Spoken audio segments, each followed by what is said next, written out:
Epektos? Nandiyan na ba? Wala pa, hindi pa dumarating. Ang tagal ata ngayon. Baka nagsusumbong na sa pulis na si Mayan. Huwag lang siya magkakamali.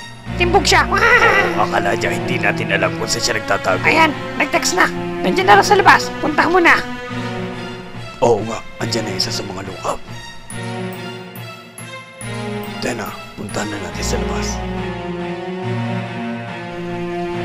Oh, kayo. Tahimik lang kayo, ha? Huwag kayong susunod sa labas. Tara, bilis, sumama mo. Andyan na yung sa labas. Ang tagal-tagal naman. Hoy, kayo, tabi, tabi. Tabi kayo, tabi.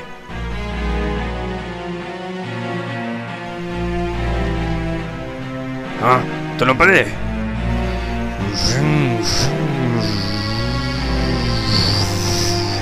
Bilis, ilabas mo na kagad ang mga epektos. Oh, kayo, tahimik lang dalawang plastic. Sir, tumaas na po kami ng piso. Ayos lang, walang problema. Oh, eto na. Kamasama na lang ako sa boss mo. Ang galing mo talaga, man. Oh, Yossi, break mo na. Sir, wag na po. Katitira ko lang po kanina, sir. Wow, hehehehe. Ano yan, bilis. Hehe, ayos to. Okay, pwede ka na umalis.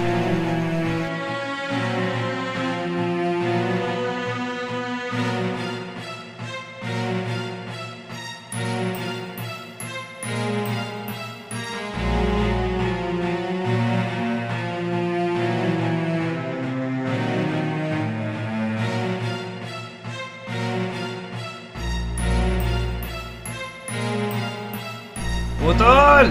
Nandiyan na ba? Sabi ko naman sa'yo, pag si Mea na nagdala, hindi papalpak. Sumunod ka na nga lang dito.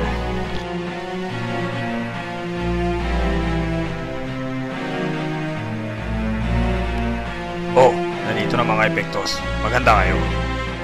Dalawang plastic lang to, hati-hati na lang tayo. Ayos yan, ayos yan.